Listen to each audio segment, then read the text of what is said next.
Hello, everyone. Thank you for joining us. Welcome to the Redefine Tomorrow 2022. My name is Kaweepol Panpheng. I am a principal at the venture capital team at SCB 10X, and I am your moderator for the session today. So the topic for this session is the Forta and cybersecurity perspective for a decentralized world. And now with me, I have Christian Siefert, who is a researcher in residence at Forta. Very excited and thrilled to have you here, Kristen. How are you? Good to see you here as well, Kaweepol. Thanks for the invitation. Looking forward to the discussion today. Hi. Yeah, just let's kick this off by you introducing yourself to the community back home. Yeah, so I'm Christian Siefert. I'm a researcher in residence at the Forta Foundation. I have been at Forta for about 3 months, so it's fairly new for me. Very exciting to have joined Forta at this crucial time of the protocol. Before joining Forta, I was working in the security space, in the Web 2 security space. I worked at Microsoft for 15 years. Working on their line of Defender product suites, leading research teams of security researchers, data scientists that drive security protections into Microsoft products. Great, that's a great introduction. So let's kick this off with, can you tell us about what Forta is and what is the vision and mission of Forta?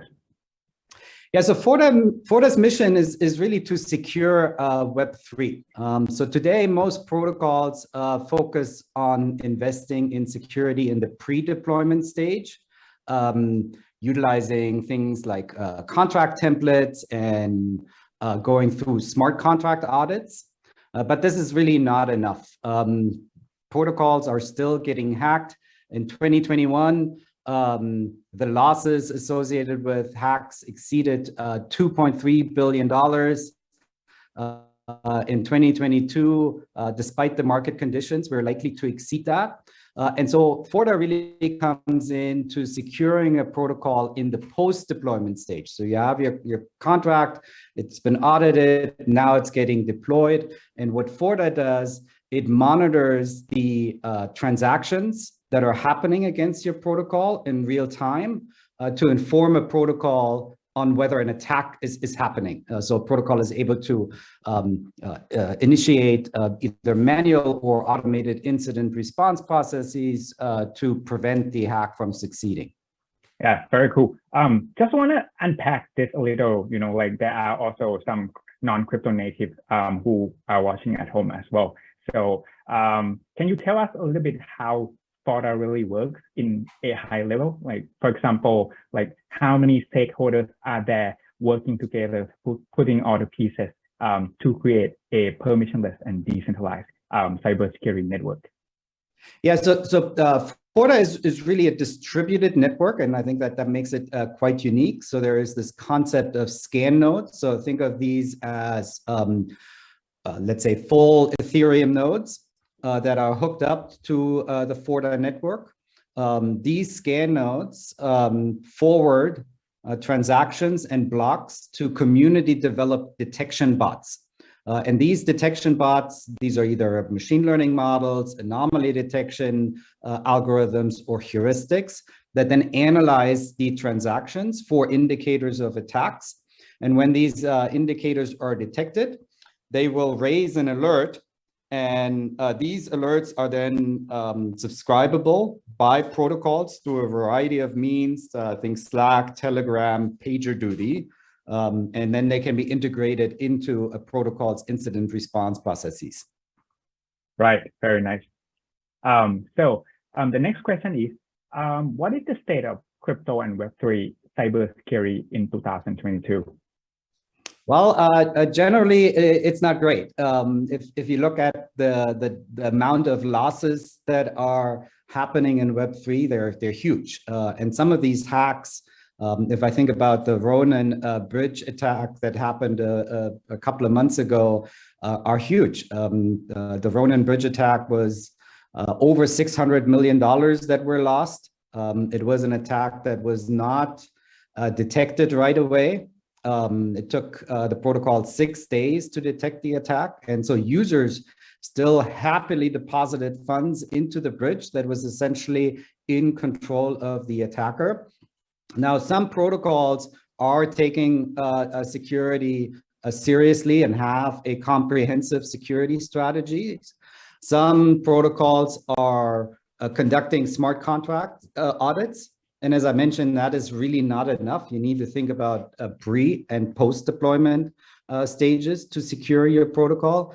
But then some protocols are not even doing that. And I think there is a lot of go-to-market pressures, right? You want to provide value in Web3 very quickly, and security does slow you down. But I don't think that is a wise strategy, because as soon as there is value in your protocol, you will become a target.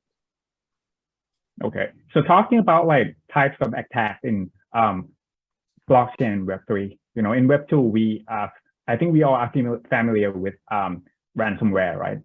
But in Web3, what kind of attacks are we looking at? Well, it is a wide range. I mean, there's vulnerabilities that are contained in smart contracts, like re-entrancy attacks, where you're essentially able to invoke a contract in a way that funds are being transferred before the state is being updated. And what that allows an attacker to do is essentially drain the entire funds, digital assets from the protocol. Another type of attack that we're seeing quite extensively are economic attacks, where maybe a protocol relies on a price feed from an oracle. And what attackers are doing, they're utilizing flash loans in order to manipulate the price. And if we're thinking about a lending protocol, what that then allows the attacker to do is to lend from the protocol in an uncollateralized or under-collateralized way. And the outcome is always the same. All the digital assets from the protocol are then essentially being stolen. Okay, so what are the protocols, and how many of the protocols that Forta now monitoring to prevent, one of these attacks? I'm sorry, was the question how many we are Forta is monitoring? What are the protocols that Forta is now monitoring to prevent attacks? Yeah, that's actually a little bit of a difficult question to answer, because Forta is permissionless, right? If you're a protocol, you're able to subscribe to the existing detection bots, or develop your own detection bots without the Forta Foundation's involvement, right? You develop it, you deploy it to the network, and you subscribe to the underlying alerts. Forta does cover a broad range of type of protocols. So be it NFTs, stable coins, bridges, governance, and DeFi protocols. And if I think about some of the big protocols that Forta is protecting through monitoring, there's common protocols that you'll recognize, like Uniswap and Compound.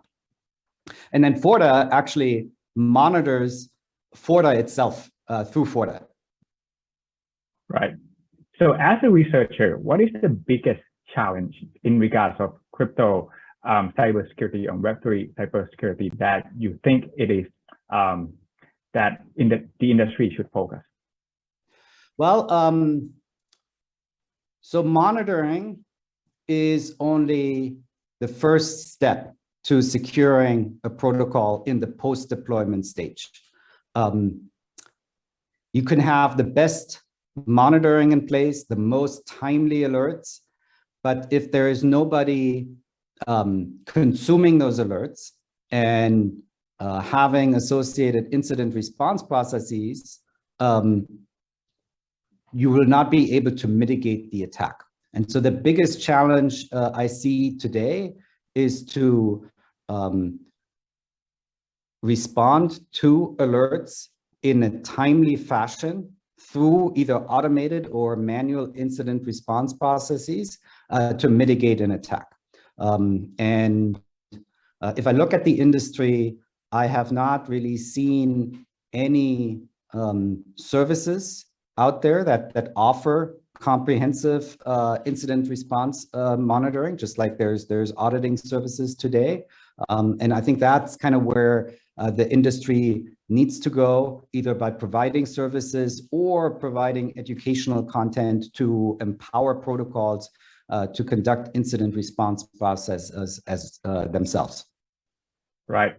I think like some of your answer already related to my my current question, which is why Web3 really needs a decentralized cybersecurity network more than just a centralized one, right? Well, so I worked at Microsoft before. I was working on the team that protected Microsoft customers from email phishing attacks. And if you think about that particular scenario, right, email data is quite sensitive. Microsoft collected that data and then internally had a team that developed essentially algorithms to identify and protect users from phishing. And so that's kind of a centralized model. And what really excites me about Forta is that Forta approaches security in a decentralized manner, where you have a huge community that is passionate about the security space and is taking their diverse set of expertise to protect Web3. So you may have, let's say a security researcher that develops a detection bot to identify, let's say, a flash loan attack. You have data scientists. You may have people from very different backgrounds that approach the same problem through a variety of angles. And with that diversity, I think it brings a lot of strengths to the role of the defender, which is very difficult to replicate in a centralized manner. And one thing to keep in mind is the attackers, they're constantly innovating, right? They have a financial incentive to innovate and successfully exploit these protocols. And now with a decentralized approach, I think for the first time, you really have a strong, passionate community that really wants to secure Web3. And I think that will really empower us to be successful against these innovative attackers. Yeah, I think you brought up a really good point regarding the complexity of the Web3 that really required the decentralized sort of way to mitigate attacks in different ways. And the next question is, how was the Forta mainnet launch? I believe it was last month when Forta actually launched in the mainnet. And how is this important for Forta and the community as a whole? Yeah, so Forta last month launched their token, but Forta has been operational for many months now.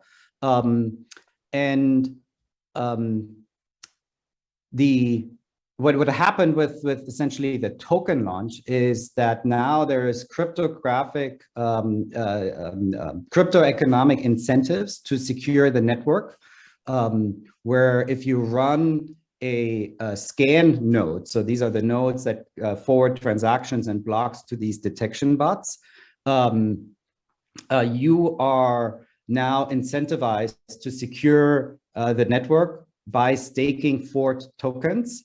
And by doing so, and if you have certain meet certain SLA requirements, that also gives you an opportunity to earn Fort rewards. And so I think with the Fort token launch, it really helped to secure the network, because again, these crypto economic incentives. And what that has led to is that the network has grown tremendously just over the last month. I think before the token launch, we had about, the Forta network consisted about 800 nodes.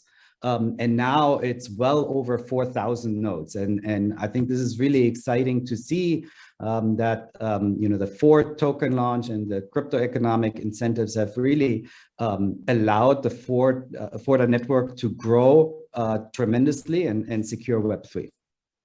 Fascinating. And as well, congratulations on that. So who are your closest competitors when it comes to cybersecurity in crypto and Web3? and how do you differentiate from these guys?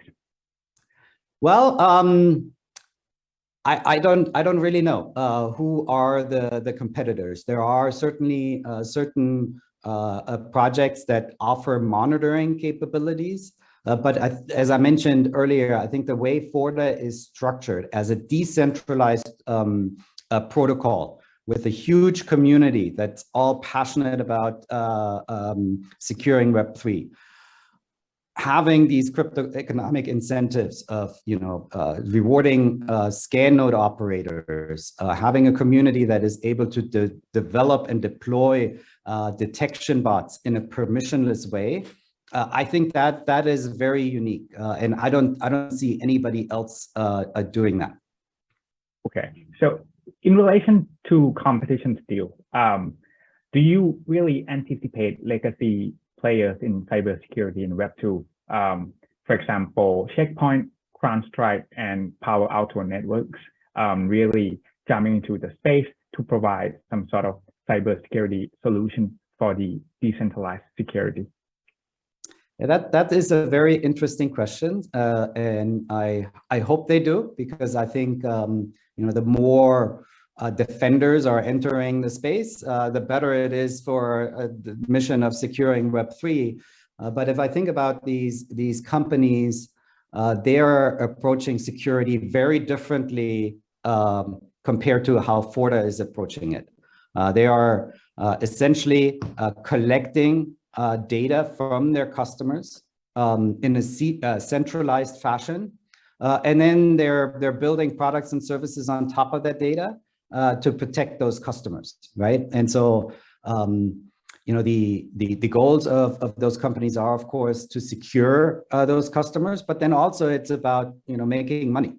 And the way Forta is set up is to have these crypto economic incentives where you have different players, the scan node operators, the bot developers, the protocols that are all coming together to build a network that secures Web3, and everybody benefits from participating in that network. And that is just a very different way of approaching it. It really is a contrast to how Web2 works. And as I mentioned, I think with the Web3 approach, the decentralized approach, by having this diversity of defenders, I think that is the way to go to combat these highly sophisticated and innovative attackers. Great. So talking from the different side of the equation, we have seen regulators moving into the space, trying to regulate the space, and by means of protecting crypto customers, right? With some of that movement, like there are a lot of people out there who really are the advocates for KYC and AML within the space. How do you think this would change the landscape of crypto and Web3 cybersecurity? Or you think it's there are still needs for a better and a more progressive ways to prevent attacks? Well, I think crypto, of course, is global, and there's very different regulators involved. So I think it's going to be very challenging to have homogeneous KYC and AML policies. And then also we're seeing, of course, with Web3, we are having decentralized services that are being offered. So for instance, you have decentralized privacy services like mixers that are currently offered on Web3. So I think it's going to be very challenging to institute change there. And I very much expect that there's going to be scenarios that attackers are able to utilize where KYC and AML will just not bite. And that unfortunately is the state. Well, not unfortunately, fortunately and unfortunately. Unfortunately, in context of attackers, right, that are able to utilize these services to conduct their attacks. And I think this is an important reminder in that attacks will not go away. And so again, kind of going back to Forta's mission to secure Web3 and the need for a comprehensive security strategy, it just kind of underlines that statement. Yeah, I appreciate your very clear answer here. So let's bring the conversation back to Forta for a bit. So going forward, what are the security features and products, or are some other cool things that we expect to see from Forta for the rest of this year and next year? Yeah, so Forta, one thing to keep in mind is Forta is a protocol that is developed by the community. And so there's really no roadmap per se that I'm able to present now. It is shaped by the community and the needs of the community. So for instance, today, we're supporting 7 EVM compatible chains. There may be a community member that says, hey, we really need to support chain X, Y, and Z. And the protocol is set up such that community members are able to shape it and add, let's say, support for an additional chain. So it's really what the community feels like is valuable to the Forta network. That's what's likely to come over the months ahead. Now, if I think about me personally, with my background in security research and data science, I am very passionate about the value of data science and machine learning in the security space. And so that is one of my personal focus. I think security research and heuristics are a great first step to identify attacks, but it's also not very scalable. I think there's much more that we're able to do with machine learning, either on the supervised or unsupervised side, to better differentiate normal transactions versus attacker transactions on chain. And so that is a personal focus of mine as a community member, and that's where I'm investing in. Okay, so thank you for sharing your personal journey with us. I think we have 5 minutes left, and we sort of have tackled a lot of the questions on the list, on my list. But let's jump to your personal journey for a bit, right? Before joining Forta, I believe you spent over a decade at Microsoft. Just want to know, like, what really triggered you to back then to join the Web3 cybersecurity space? What triggered you to become interested and into this?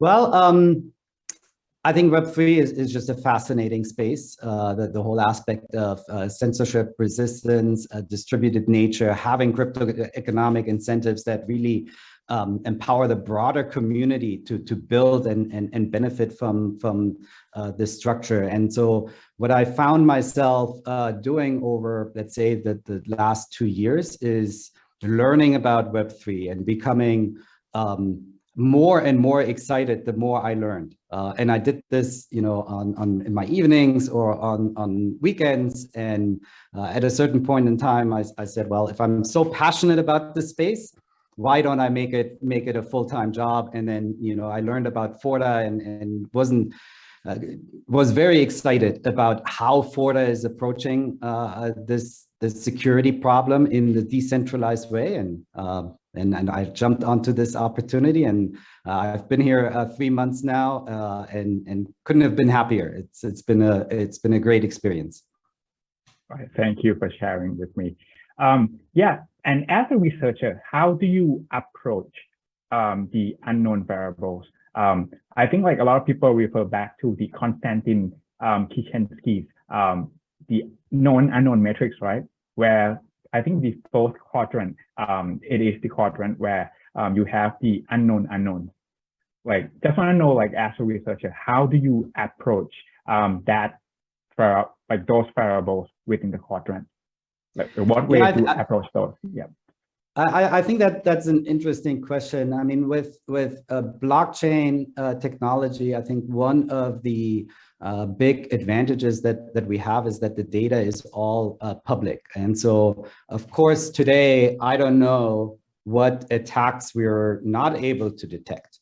But if you're looking at it from kind of time perspective, let's say 3 months from now, I'm able to go back to the data of today and see, well, are there any attacks that I know today that I didn't know 3 months ago? And that always allows you to kind of look at the unknown unknowns with some retrospective and get more insights that way. Right. So I think we have a couple of minutes left before we need to depart. Is there any way what is the best way to follow you and follow Forta for latest news? Yeah, I think the best way is of course become involved in the Forta community. So if you go to forta.org, you'll find our Discord there. Again, it is a community driven project. There's many opportunities to become involved, be it running a scan node, developing a detection bot, analyzing attack, and sharing those insights with the community. We also, the Forta Foundation is hosting frequent competitions to get folks familiar with the Forta network and how to build detection bots. And I encourage the community to join the Discord, participate in these contests. We need your help to secure Web3, and Forta is set up to empower you to do that. Okay, I think we have to wrap up this, unfortunately, but is there any message you want to leave, final message you want to leave to the Forta community or the audience back home? Well, I think on the Forta community, my message is get involved. If you're a protocol, I encourage you to think about security in a comprehensive way. This is, of course, utilizing smart contract templates, securing through audits, but you also should think about what happens after your protocol is deployed. If there's value in your protocol, it is very likely that you are getting attacked. And so think about the post-deployment stage through bug bounties, through monitoring, and Forta is offering that, as well as the incident response processes. You really need to have a comprehensive security strategy to secure Web3. Yeah, I think that's it. That's the end of this session. Once again, Preston, thanks for being with us, and hope you all at home enjoy our session, and do stay tuned for the remaining sessions. Yeah, thanks for having me. Great discussion. Bye. Have a great day.